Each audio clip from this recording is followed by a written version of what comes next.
Good afternoon, everyone. Welcome to this Monday's Wealth Creation Show. And today we're going to talk about growing a business, which I'm sure a lot of you that tune in will be very interested to hear us discuss today.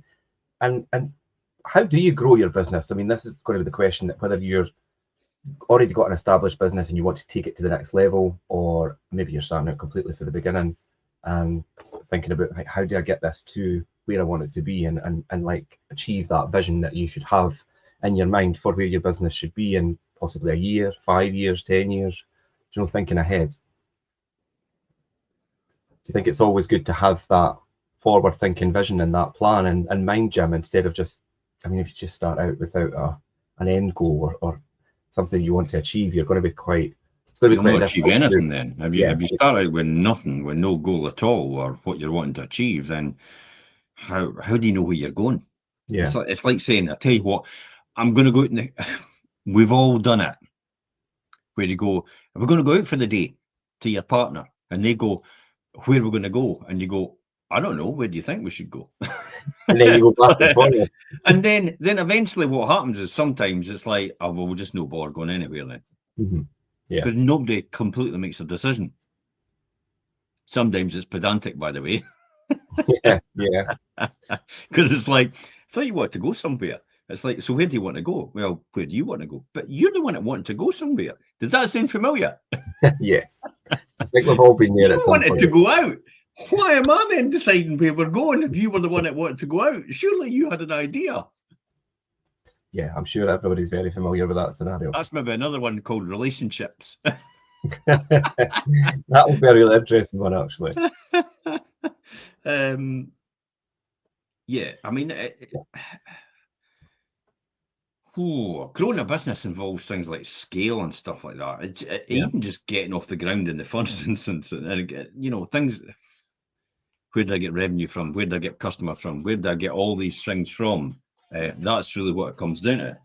I would say my phone. This is quite a good opportunity, I suppose, to pick your brain, Jim, as well, because you've been through where you've went into businesses and things when you worked as company director. You went into businesses that are already established and helped them move forward and take that. And you've also started your own business from basically nothing as well.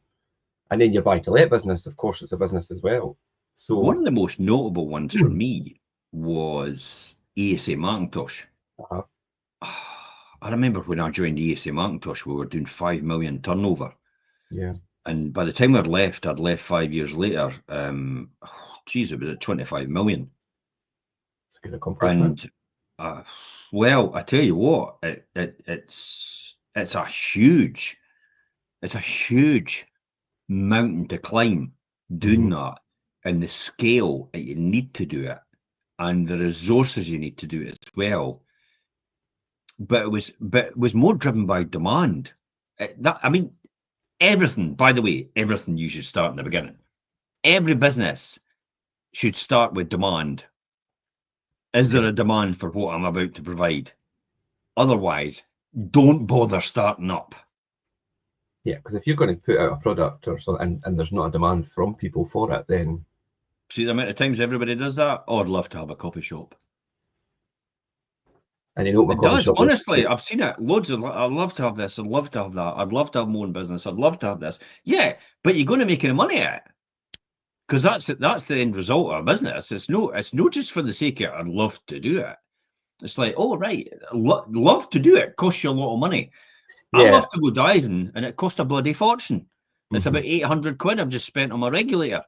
And that's only one bit of kit. Mind you, that's the kit that'll actually make sure you breathe underwater. That'll keep you alive. But it tells me straight away, when people say I'd love to, then you've got to really think to yourself, use that analogy. It's like, well, you'd love to climb a mountain, but does it do anything for you? Does it make you money? Because when you start a business, the whole prospect of starting a business is really to make money. Yeah, you can have the odd business, which will be a charitable purpose, or you really want to do that for the community. And that tends to be a social enterprise. But even a social enterprise has to make money, because you have to make a profit in order to reinvest in the business. If you don't make a profit, you can't reinvest in the business, then eventually it just gets run down to nothing. Yeah. And it's nothing to do with like greed or anything like that. You need the income to keep the business running. So Try doing it with, it's just like oxygen. Try doing anything without money. and that's where we see, and you see it quite a lot in people a wee bit later in life where they've worked, they've done the 9 to 5 thing, they've maybe got a wee bit of money and they think, I'm what, like you say, open a pub or open a sandwich shop or something, but maybe didn't do the market research and open it somewhere where we didn't really need a sandwich shop here The or a most coffee shop here. Or difficult businesses, according to research, to get involved in are restaurants and pubs. It's no for the faint-hearted. right. These are 24-hour businesses almost, because when it's shut, you're going to organise your stock unless you've got time during the day. But if you're a sole trader, then you're doing it all the time, and it's a constant thing. And cafes and restaurants and bistros and everything like that as well. I see so many people doing all that, and it almost just burns them out completely. And the sad reality is, it puts them off everything. Yeah. Because they do the burnout and they go, well, that'll never work, so I'm never going to ever start a business ever again. And the reality is, it's like, no. But you've learned so much from what you didn't do right. Then when you start another business, like you will do the right things this time. So you'll get better at it because you've learned by your mistakes. Yeah. That's the sort of thing. So that's what a business is all about. And people will start a business like, I don't want to answer to anybody. You'll be answering to the bank manager and probably your partner as well, who's saying, where are you all the time? Any money. It's like you gave up this full-time job and your holiday pay and your medical expenses and your free fuel and your company car and everything like that to go and chase your dream, and I supported you to do it, and then you're, for want of a better word, you're pish at it. Yeah. You didn't have a coherent strategy. You had no coherent plan. You just thought you'd take a punt. It's like, that's no the answer. These are the things that you need to do. First of all, I think to get further forward, you need to create some sort of demand. You need to know there's a demand, and that is customer research. That is actually finding out. And if it comes to it, standing on a street corner and asking people, stopping the public and saying, if there was a salon here, if there was a nail bar here, if there was a coffee shop here, if there was a print shop here, what would you like to see here in the high street? Even what would you like, even though you don't have an idea? What would you like to see in the high street? What would you use in the high street? What have you not got in the high street that could be in the high street that you would use? There's a really good one. Yeah, the customer and market research is so important, because what you maybe feel that you want to do and think, well, I'm going to open my shop, just for instance, we'll say a coffee shop. I'm going to open a coffee shop here because I want to run a coffee shop. The general public in that area might think, well, I don't need a coffee shop, or we don't need another coffee shop, or do you know? So the classic one at customer research as well is, what do you find so annoying about the current people you use just now? I mean, there's no doubt about it. I'm quite vocal about the fact that I just started an estate agency because I needed something to do, but I really got pissed off about the experience I had from other estate agents. And that's really what drove me forward. So it was a combination of irritation because I was in buy-to-let as a property investor, and the experience I had when I was buying from estate agents at that time, it was just poor, really poor. They're still like that today, by the way. But they have lost a huge amount of market share, these corporate agents at the time, because of that. So that's the experience I had, and I thought, well, that makes sense. I mean, if I'm annoyed with it, other people are annoyed at it as well. So I decided to do something. It's kind of like the screw it, let's do it. The Richard Branson approach. It's like I got so annoyed about the planes. It's like I decided to open more airline. I mean, I'm a bit minuscule compared to that, but I got so frustrated about a estate agency, I decided to do it myself and show people how it was done. Now, that's interesting. Oh, sorry, and you go. Not the biggest kid on the block, remember, but I don't want to be the biggest kid on the block. I don't go for pie charts and market share and all this. I'm here to make money. There's no doubt about that, because I can reinvest some of that money back into the community. I can reinvest some of that money into myself, into buy-to-let. I could employ people as a result of it and get the best talent and attract the best talent because I've got the right money to do that. That's what That's what a business should be. And it's like landlords as well. Classic Yeah. example for landlords. It's like the amount of landlords I hear going saying, if I can just cover the mortgage payments. Yeah, I hear it all the time. And I'm like, sorry? And so the rent £750 a month for your property, and you just want to cover £400. So what's going to happen when you get to a new boiler?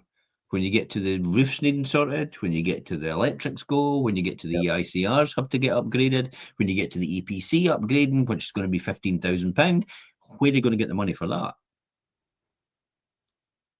So these are all things that you need to do your research. You need to do the customer research, especially to see if there is actually a demand for yours.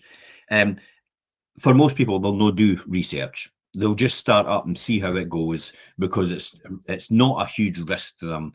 They'll maybe lose a few £1,000s, or tragically, they'll maybe lose a few £1,000s of someone else's money. In the case of someone, it was actually £1 million locally here.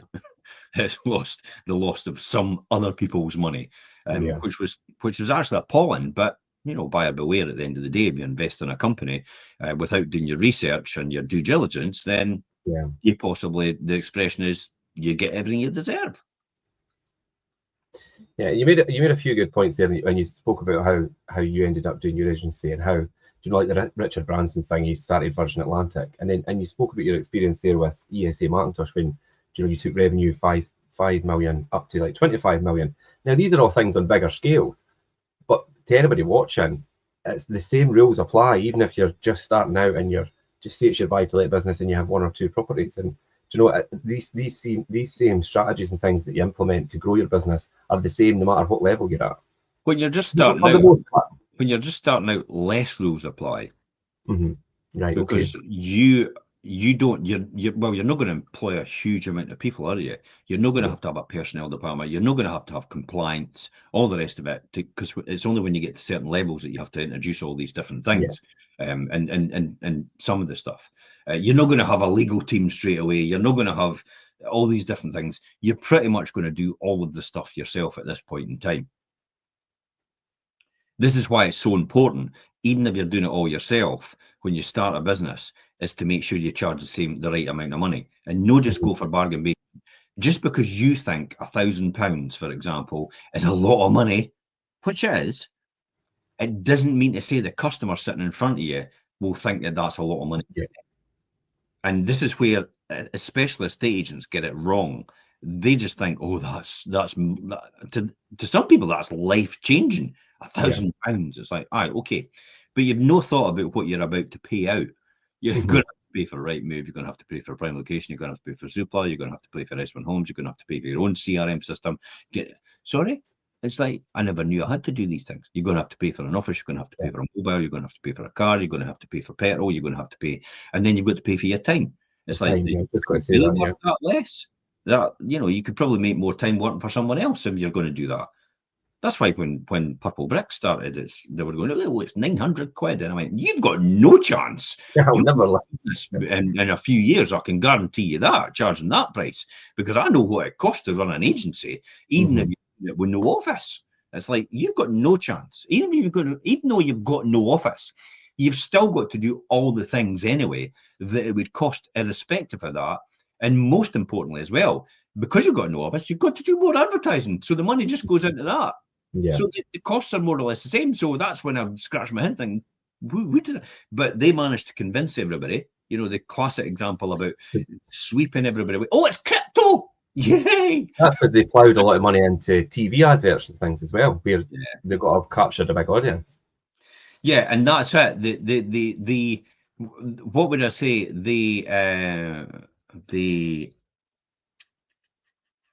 What's the word I'm looking for? Took advantage of the public. Right, yeah. Yeah, they took advantage of the public by showing them a sexy product, which wasn't it really. It's just online estate agency. Big deal. It's nothing sexy about that at all. But they tarted it up. They, basically took a turd and put glitter on it. And that's how they started the business. But see how that worked for them, the Bruce Brothers. Yeah. I mean, they both walked away with 10 million. That was all right for just starting that and then just selling it on. Somebody else bought it, they walked away, they exited, they publicly floated it actually, and they exited, and then, well, hey, we've made our money, we're off. Yeah. And then by the time that everybody realised it was Emperor's New Clothes, we're too late. Yeah. They're away. They've got their money and run. But they never misled anybody. They were quite upfront about anybody. Seduce was the word I was looking for. Seduce the You've got public. to you're not seduced by the hype. It goes along with it. So remember, it's all about customer research, and when it comes down to things like investing in other businesses and creating your own business, it's also about data analysis. It's actually working out, is there a demand for this? So for example, the furniture refit industry for PFI, well, we're on Dragon's Den, aren't we? So when you're on Dragon's Den, they immediately say to the person and sitting pitching to them that it's like, so what size of market is it is this market that you're in? And some people will say, well, million? Take a guess at it. Why are you standing in front of me then if that's the case? Because it's like I'm expecting you to say billions or hundreds of millions. But you've got to understand what size of market you're actually in. Who are your competitors? Who are the people? And you'd be naive to think you've got no competitors, because the reality is you're vying for people's attention, and you're all doing more or less the same thing, but you're doing it in a different way, but you're still doing the same job. Just like a car can get you to A to B. So why are we all buying Ferraris and Rolls Royces and all the rest of it? And why are we not just buying the cheapest car in the market? Yeah, the thing about competitors, like you say, 9 times out of 10, no matter what kind of industry or business you're going to enter or start up a business, you're going to have competition. Estate agencies, this is something that's common. They'll all just do the same thing, and they'll see what everybody else is doing and do the same thing, rather than look at what maybe they're not doing or something that is missing from what they're doing and doing that better. And that sets you apart and makes you different. Yeah. The one thing I found out about, especially about solicitors, and they're renowned for it, they're still renowned for it, to be honest. I must be the antiquated system they operate. I mean, they've got all this technology to use, but they just don't. They're so used to just having files and everything's paperwork, and there's a big pile on their desk. Because I've been in most solicitors' offices, as everybody else has, and you'll probably see a big pile of files on their desk. That's effectively what it is for solicitors, a big pile of files, and it's like whoever squeaks the loudest gets the most oil, and it's like, oh, yours is 5 down. It's like, okay, we'll pull that out and have a look at it and see what's going on. And that tends to be the experience I had. So I wanted as well to have a solicitor alongside me that did, for example, did conveyancing a lot better and actually took care of the customer and kept them informed. That's what I expect of that process. But it's still not that, even that, there's an opportunity definitely for somebody there, but even that system hasn't got any better, so to speak. I mean, you've got few and far between people, the unicorns, I would say, that are great in a business. But apart from that, and it's the same with agencies, it's the same with every industry, you've got few and far between. You've got the great people in these businesses that drive these businesses forward. Once they're gone, they're done for.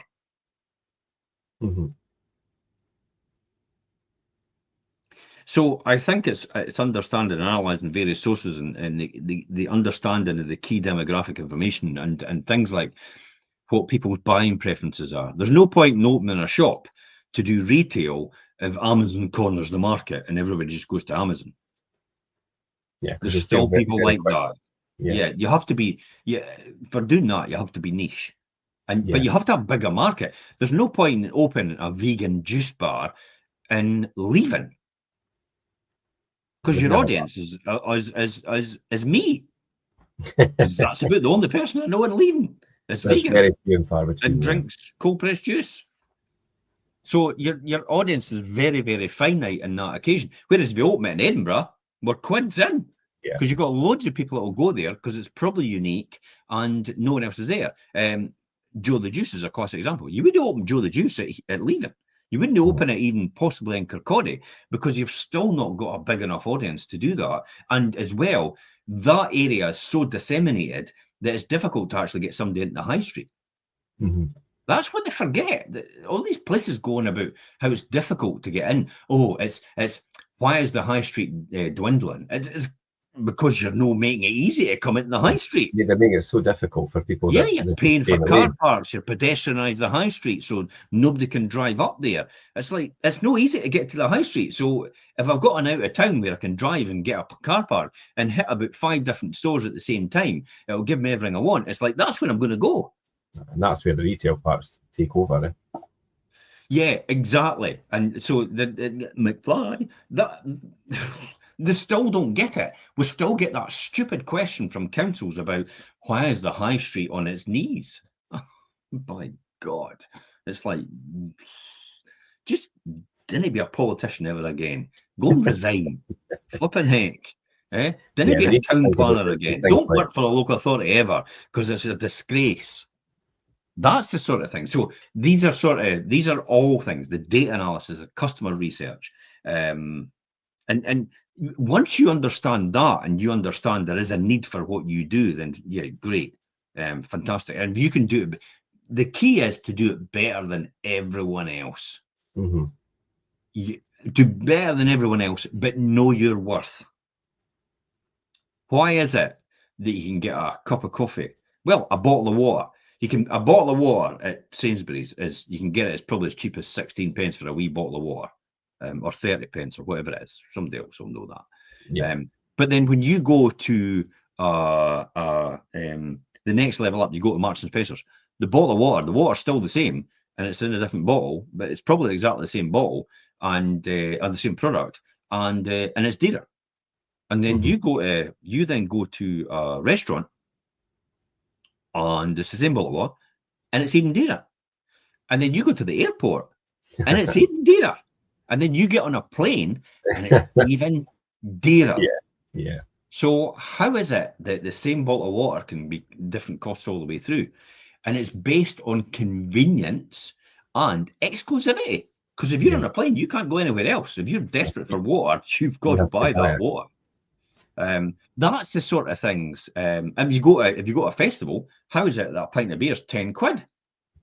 It's like, because you're not allowed to bring booze in, and you can say the people at Glastonbury. So Glastonbury, I'll be there this week.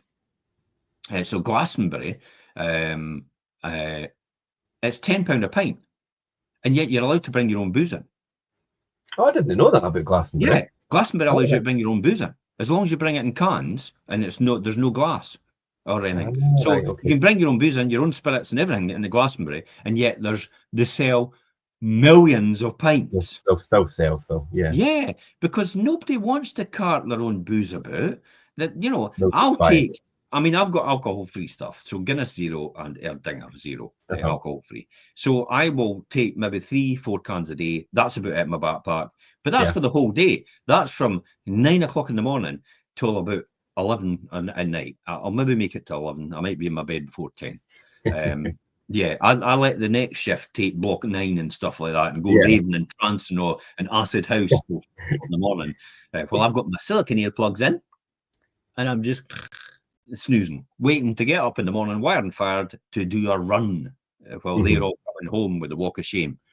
That's the sort of thing. So why is it that they've all got different price points? It's because of what they offer, and they know their value at that point in time.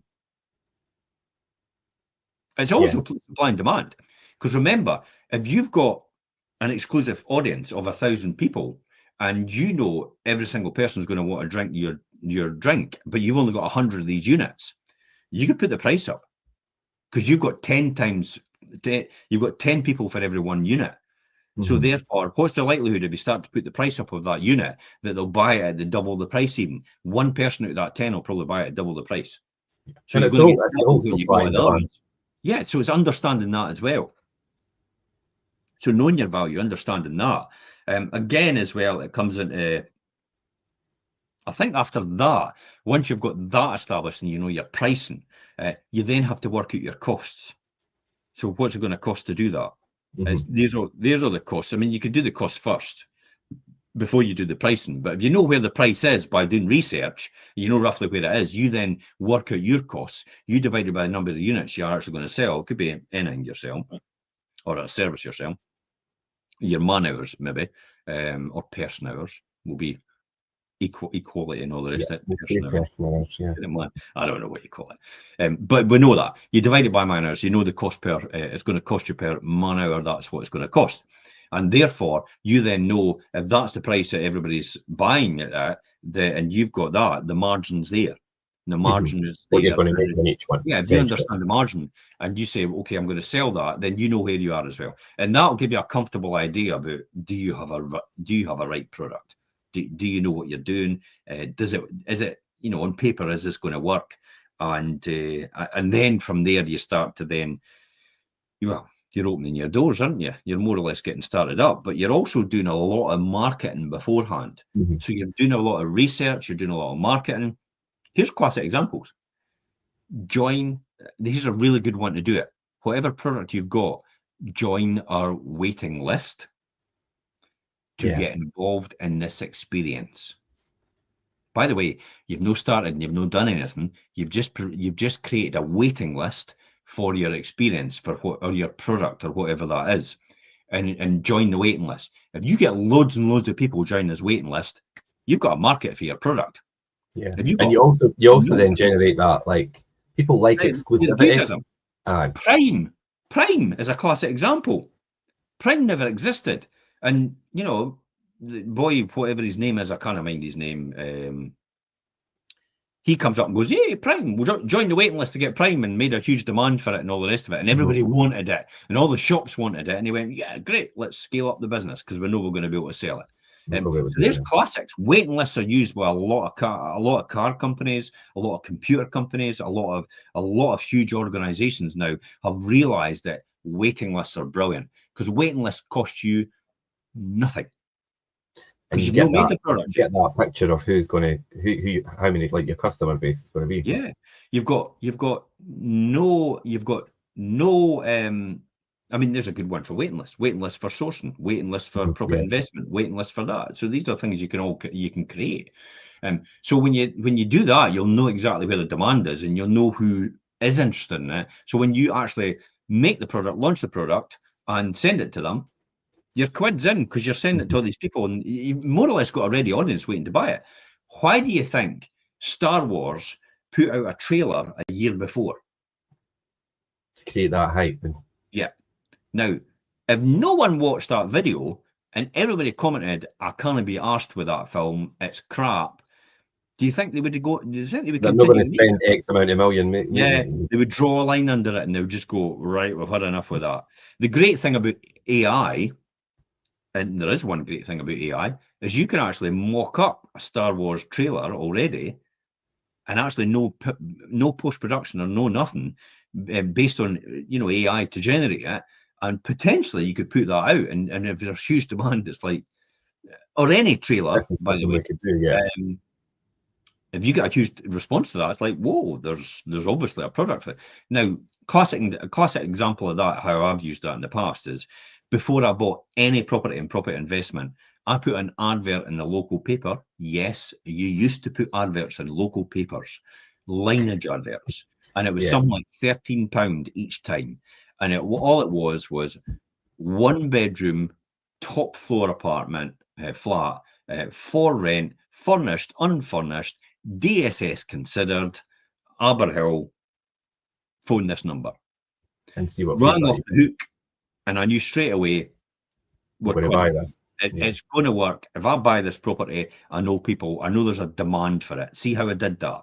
Just did that, put that one advert in. Now, if I didn't get a response to that, I'd run it again and again and again for 4 weeks. If I get no response at all, I ain't buying that property. Yeah, and for what? So that's 13, 26. 15 grand. Yeah, for 50 my first property. Yeah, and that's a good way to gauge whether, before you jump in and spend X amount on something, is it going to be worth it?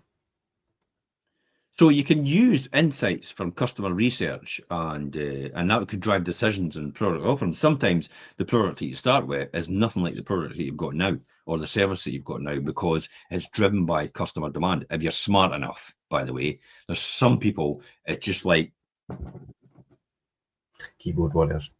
Computer says no. That's effectively what they do. It's like, I'm not changing my product for anyone. Yeah, but if you just tweaked it like that, I would pay a fortune for it. If you just tweaked it like that, no, I'm not changing it. But have you just have you got any sales so far? No. Well, if you just change it a wee bit, I'll buy it. It's like, no. How much is it going to cost you to change it? Nothing. But we're not changing it. There's businesses like that, Richard. There's businesses like that and just got that attitude towards the whole thing that they do.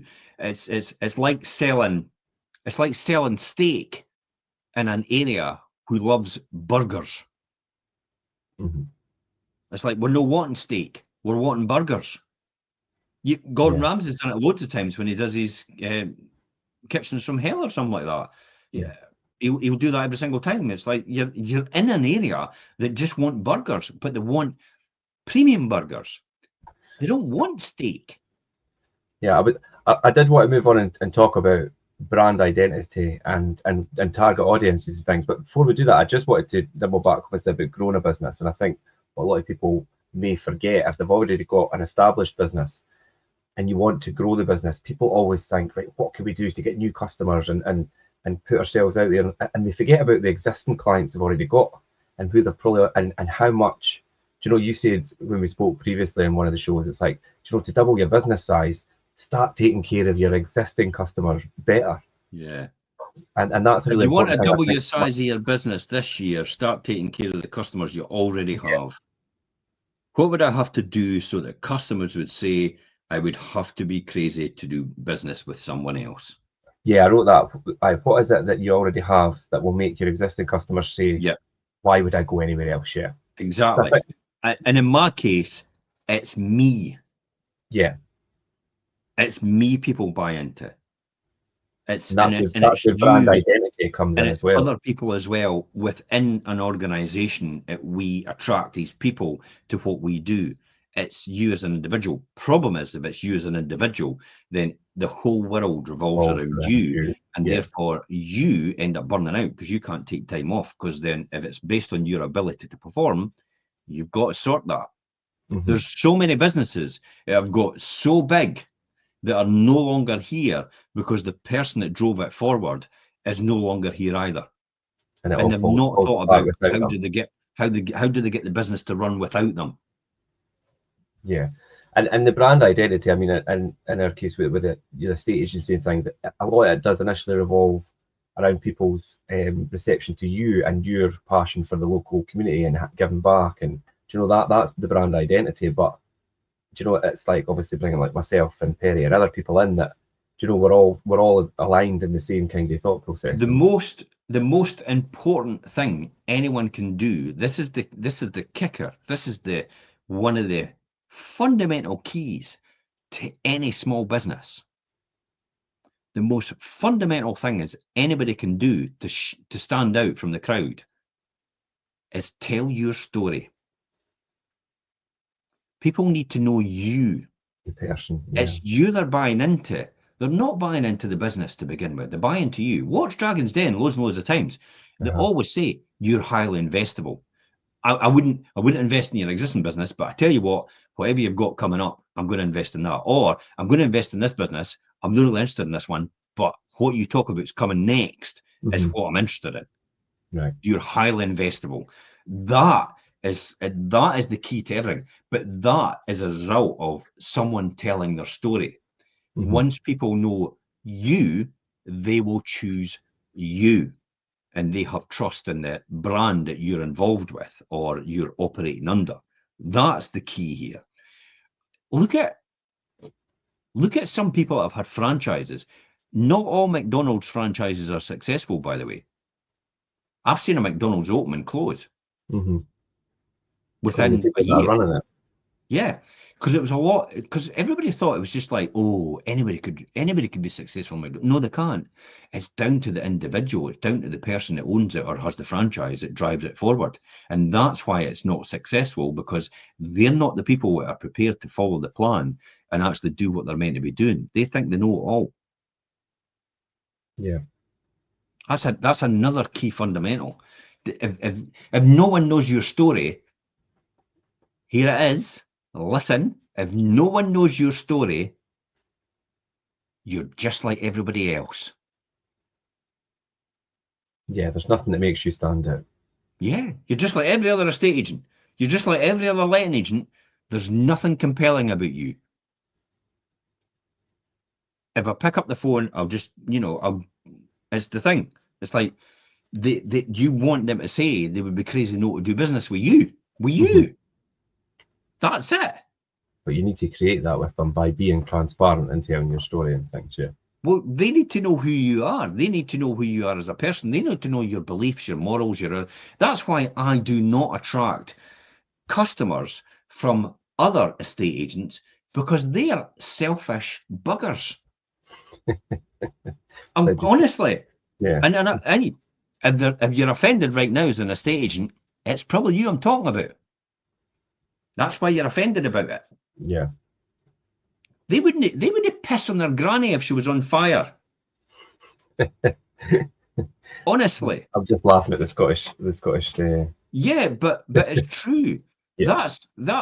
Honestly, that's exactly why some people gravitate towards these other people, because that's exactly what they're like as well. They're like-minded, yeah.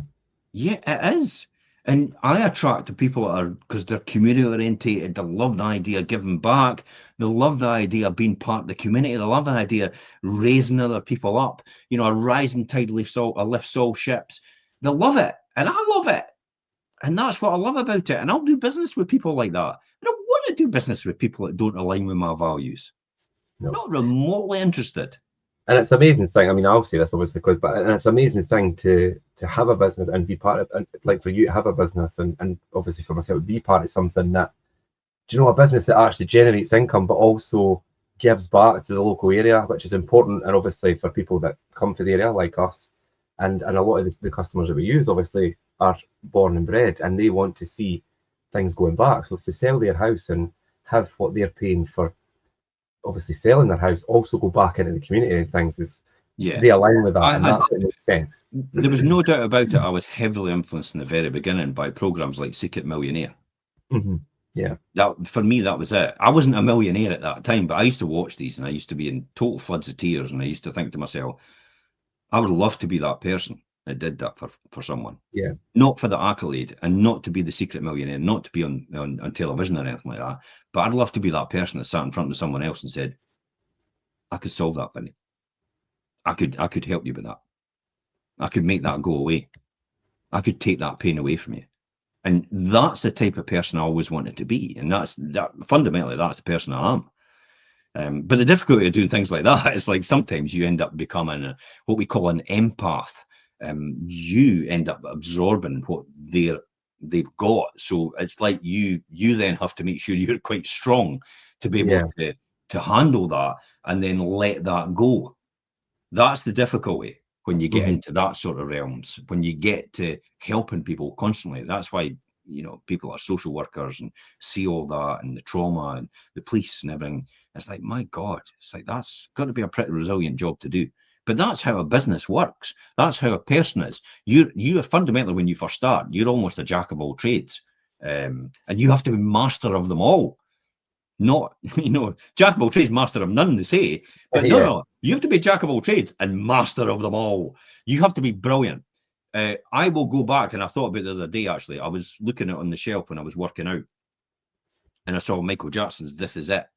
I didn't have a DVD player. It's disappeared. I'll need to buy another one to watch it. So this is gutted. I'll probably find it somewhere. But then I look back to when I was heavily influenced in the very beginning, and it was Michael Jackson that actually influenced me quite a lot, because he was a perfectionist and everything. So when I was a young lad, about 16, 17, it's like I used to watch I used to watch the Making a Thriller. I used to watch every documentary about how he was and how he built his empire, how he built his brand, what he was like, and learn all that, and how much of a perfectionist he was, and how he used to see James Brown. He used to go, I want to dance better than James. I want to dance like James Brown, but I want to be better. I want to dance like Fred Astaire, but I want to be better. Now, it wasn't anything out of envy. It was more out of the fact that he wanted to be the best. If you're going to do something, the old phrase, if a job's worth doing, it's worth doing well. it's really poorly in the beginning because at least you'll get started, and that's how it happens. But it is, you really want to be the best at it. I don't want to be second place to anybody. I don't care about being the biggest kid in the block, but I don't want to be second place in terms of how the public perception is. Yeah. I want to be the person that people go to personally for me for help and advice. Now I've got somebody in later on today, phone me up, I've got my pension, it's like, what do I do? And it's like, what? I'm not a financial advisor. It's like, but I'm probably wealthier than the financial advisor, to be honest. So she just wants to sit down with me and get some thoughts about where she is right now. Now, it's a friend, so it's perfectly legal to do that because the legislation says if it's a friend, you can advise all you want. Because it's like somebody standing at the pub drinking a pint telling you why you should be a financial advice. It's like then everybody would be nailed to the wall. So that's, but you see how that happens, how people come to you. I mean, this is what she's got left to live on, literally, and just coming to me for that advice about what should I do with this and what should I do next. It's like that is a big responsibility. But again, this is all about growing a business.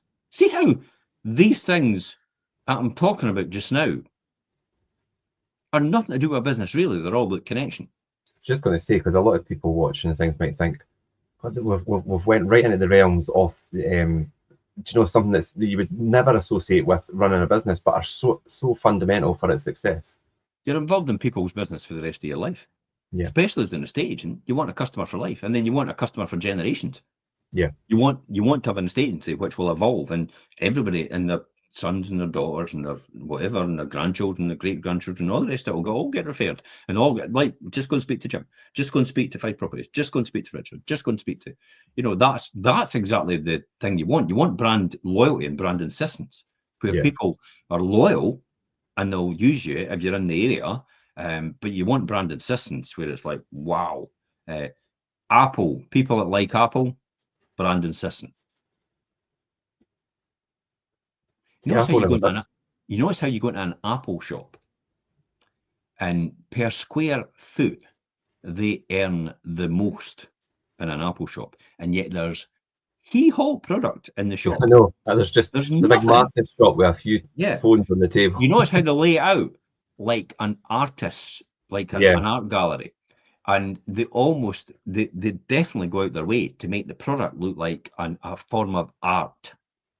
What does that say? That's why they can command a higher margin and a higher price, because they connected on it. Now, I'm not an Apple fan. No, I won't buy anything Apple because to me it's overpriced, and it's insular and it's protective. And you'll buy Adobe for the Apple at a higher price than you'll buy Adobe for Microsoft for Windows. I've got the same product. And I'm paying more on Apple than I'm on Microsoft, on an Office, a Windows PC. That's mental. It's like, why would I want to do that? Why would I want to lock myself into that? But that's me personally. So see how they play to their audience, but they're not playing to everybody. No. And it's a lifestyle brand, whereas Windows and that, and a PC, a normal PC, is a necessity. It's like a need. Android and Apple, same thing. Android is all encompassing, free and all the rest of it, and you could use it. And Apple's like, no, completely protectionist. And people like that. So you've got audiences that do that. And it's the same way if you're running a business, you'll have your own audience. So you'll not get reality check here. You will not get everybody coming to your business. No, because there's always going to be somebody that's going to look at a different business model and align with that. You'll even get friends that will actually go and use someone else. Great, thanks for that. And then they'll ask you for advice. Hello? Sorry? You're selling with someone else, but you're asking me for my advice now? I'm afraid that's not going to happen. But you're my friend. Exactly. You're supposed to be using your friends. even for doing business with. Anyway, it does happen though. So focusing on things like lead generation strategies and all the rest of it, and especially using social media to your presence, and video is obviously key here. Showing your expertise in a particular field which is an expertise which is probably way beyond everybody else, is probably essential today. If you're not a media person, in other words, like this, presenting yourself, you're just probably going to work for someone else. Mm-hmm. You need to be in the limelight every single time, just out in SSA. So if you're not used to it and you don't want it, and you want to be, I've got my separate family life and I've got my separate business life, that's not going to work for you. Yeah, it's not going to happen. If you're trying to run a business, it can't be segregated like that. Yeah, especially if you're a small business, because again, it's all about it's your story which will push you forward and get you better results. And you should, like you say as well, and people might find this strange, but integrate your personal story and your personal life in your business, so then people see on a day-to-day basis the person you are and what you're doing and things. Yeah.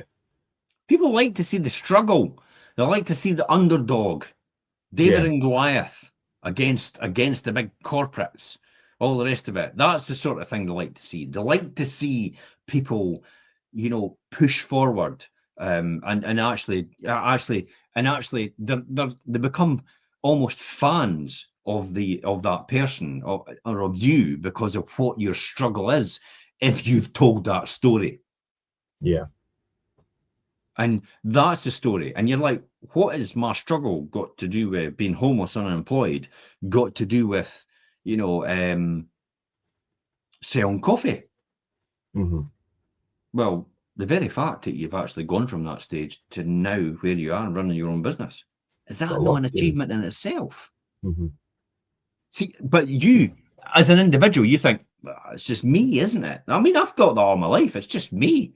Is everybody not like that? And it's like everybody, no, they're not. No, they're not. They're not. And I'm just thinking, but everybody's like that. I'm sure they are. I just assume that everybody's like me. That would be quite challenging if everybody was like me. I'd be arguing with myself.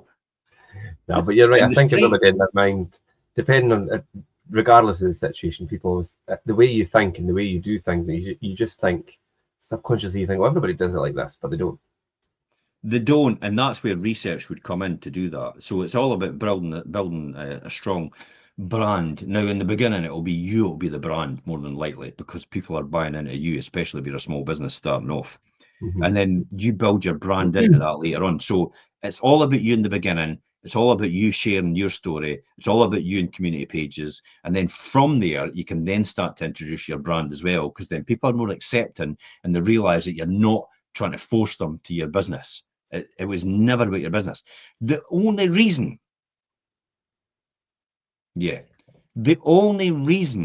you should be doing video is to add value to somebody else's life. Mm-hmm. Not for your own gratification. If you are going to do a video and it's all about you and it's all about you getting likes and comments and, oh, you look beautiful, hun, and all the rest of that rubbish. Well, you see that all the time, don't you? And all the rest of it. I mean, people will uplift other people because they know their story and all the rest of it. So, that's I'm just putting that as an example. It's no. Yeah, really, I know what you mean. But if you are like that and that's all it's all about, then don't do video, don't post pictures, because most people can sniff that out from a mile coming. And then the word is disingenuous, false. And it's so self-absorbent, and it's so, I'm almost talking about myself. It's like, I'm being my own worst critic. Looking at yourself in the mirror going, see you. It's like, it has to add value to somebody else's life. Hence the reason why, and I mean, I do this and I do that, but I'm working on the business rather than mainly at the front line now. So you'll notice my video content and that has obviously got a lot less. I'm not as prominent on social media now. It's because I've not got much to add to somebody's value. I mean, admittedly, just last week I did a Silverburn Festival post and went round and showed Silverburn and all the rest of it. But that's because it's essential for Silverburn to raise money for their funds. And I thought, if we've got an audience and I can tell a story for Silverburn because no one else can do that, and I could do it for them, then why not? Why would I not want to do that? And that is where I feel my obligation lies, to tell someone else's story. It can't tell it maybe as well, or maybe they don't want to, they're scared. And it's like, no, I'll go and do it for you then. I'll get out there, I'll tell people's story. Yeah, I get loads of emails from people always going, can you help us with this? Can you help us with that? And it's like, okay, great stuff. I'll see if Perry can help you. I'll see if Soph can help you and do a video content for you. And push all these things out for people in order to help them for their communities. There's the London Links community actually reached out to me last week as well, and they've talked. They've not got very many tickets sold for their event in the London Links hall, and they're wanting a wee bit of help and maybe promoting it and advertising it. It's like, no bother, we'll get somebody around to you. We'll do some videos and that. We'll do some content for you, and we'll help you out and see if we can get a bit more tickets sold. And it's like, so how do we benefit with that? We don't, and I don't expect it. No, but it's but I think more than likely we will attract the right people to us.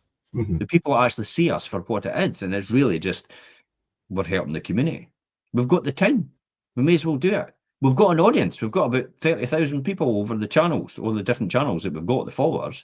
So why would we not use that to our advantage? And the people that like what we do, so if we endorse something else, then they're more likely to buy a ticket. And 10 tickets, 20 tickets, 30 tickets, so better sold than no tickets at all. Yeah. And it's like the thing, it's like you say, you might not directly be benefiting, but it's like the rising tide lifts all ships. You know, it's like... Yeah, because someone out there will do the favour for us at some point in time. I like to think that's the case. I'm like that, for example. I mean, when I see somebody that's done a good thing, I always remember their brand. It goes to the back of my mind. And sometimes when it pops up again, I know there's a good feeling about them. I don't know why, because I maybe can't remember, but I know, I like that. And then you're attracted to what they do, and therefore you'd rather put your business with them rather than actually put your business with someone else who doesn't do anything at all for their community and is pretty selfish. I'm pretty loyal towards Stewart's, the bakers, and it's purely for the fact that what they do for their community. Yeah. And I can't see past that. And I'm not I like Greggs. But Greggs to me is just a corporate. They just want to make money. These local businesses have got the corporate competitors, and it makes it quite different. Joe, when you think about Starbucks and then Greggs, and then you think about Stewart's, and and I'm a coffee shop person, and I go to the local coffee shops all the time. I don't tend to go to Starbucks and stuff like that. For that very reason. And you could argue, well, they employ people, but when they make their profit, they take it out in the community, and it goes to shareholders somewhere else completely. And it doesn't get reinvested and spent back in the community. Whereas a local coffee shop, the owner lives and works in the... This is why about millionaires, it's like tax millionaires, tax millionaires, tax millionaires, tax billionaires. Okay, they'll just leave and go somewhere else. Yeah, they'll just leave the country, Who cares? We'll still get their income. You'll get taxed on their income, but you won't get taxed on the money they take out, because therefore they'll spend it somewhere else. It's the same principle. Whereas if they were staying in the local areas, they would be spending their money in that area. So building a strong brand, leveraging technology and automation if you can. I'm a big fan of efficiencies and automation when it needed be, but if it affects the customer experience, the answer to it is no, every single time. I have an AI. Did you hear the AI, Richard, when they phone them up and go, hello? You let me hear it last week. That is brilliant. Phoning people up and going, yes, hi, it's Rachel, an AI assistant for Fife Properties. I'd like to take notes and and it talks to you just like this. It was amazing. Maybe probably better than this, to be honest. Not so much for the... Probably got a better bedside manner than me, easily.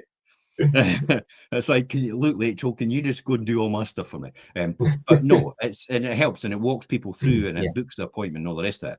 Have we implemented it? Absolutely not. But it's an amazing thing, but it takes away that a corporate volume agent will do it. That's fine, and they will do it. Oh, but they'll do it, and you'll not, and you'll lose out. It's like, no. Our market is a one-to-one personal experience. It is not an AI automated service. That is like social media is taking away the connection. So that's the actual social interaction between us. It's a connection. No one can replicate the feeling that I have for someone else when they tell me their story, and then I tell them how I can solve it. Yeah. And they know that, and the feeling they get and the comfort they get as well from that response, and then me doing that for them, AI will never replace that.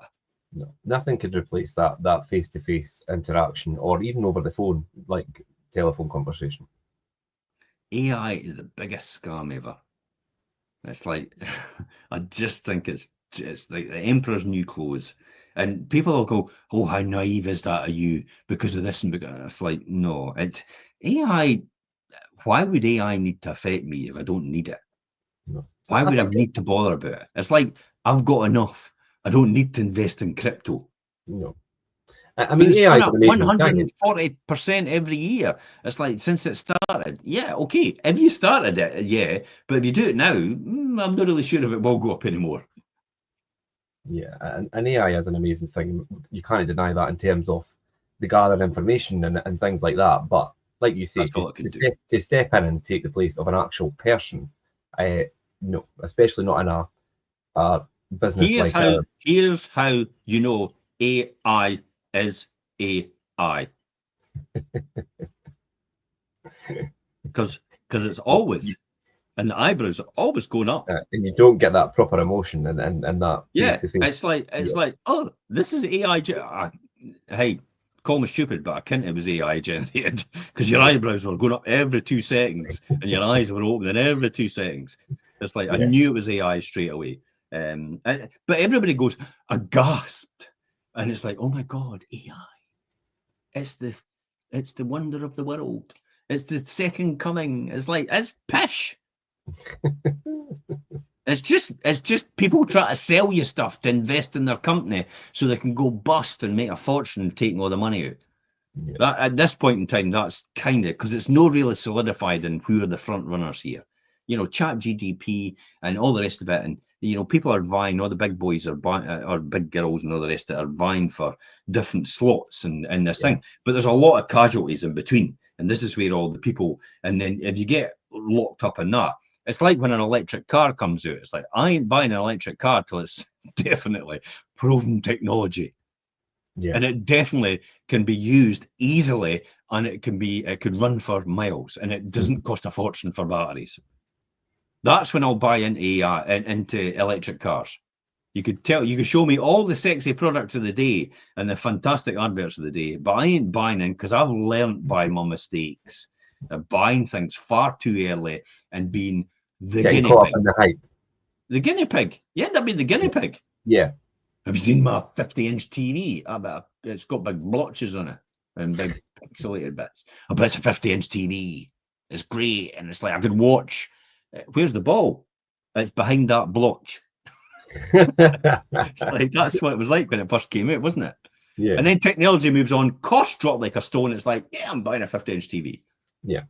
And then they bring out the Somebody else has proved it and paid for it. That'll be good enough for me. Yeah.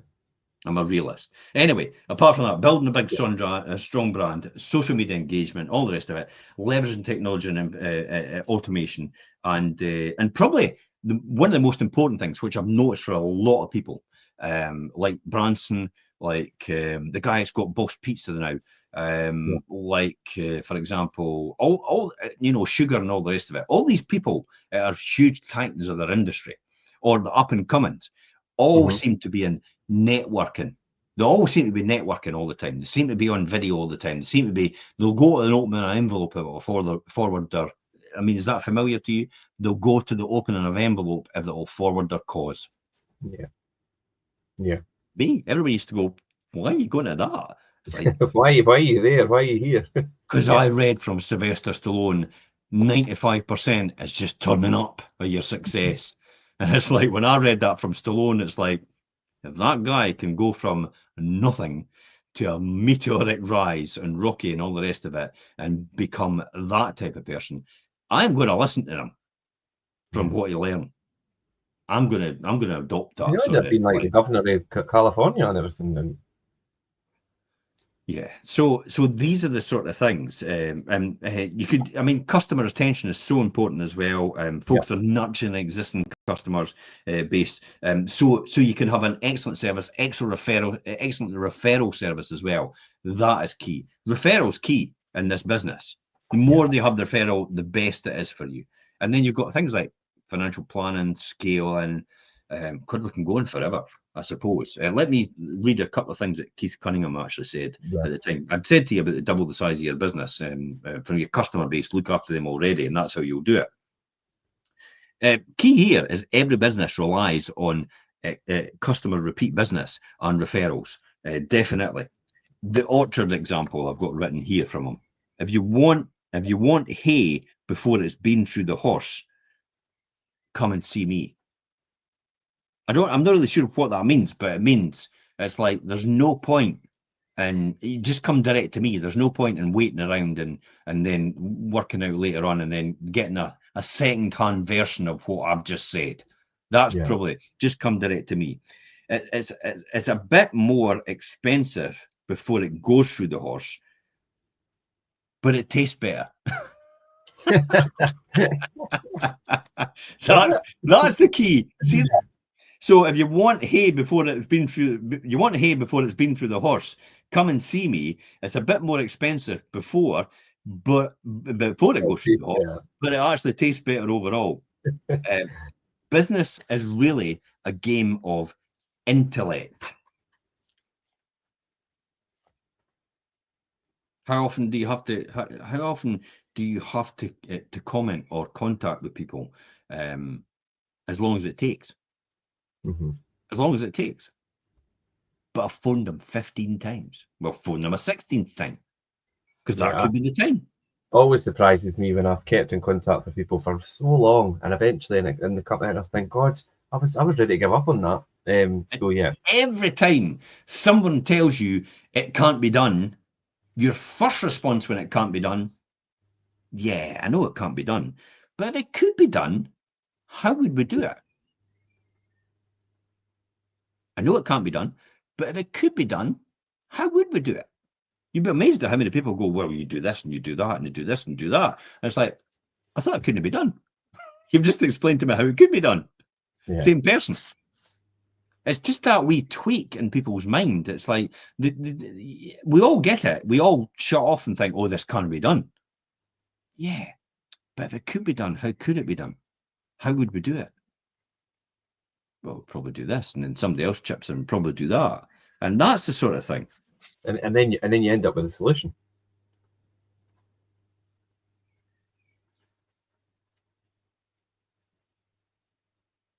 You want to think about as well as, what don't I see when you're in business? What don't you see?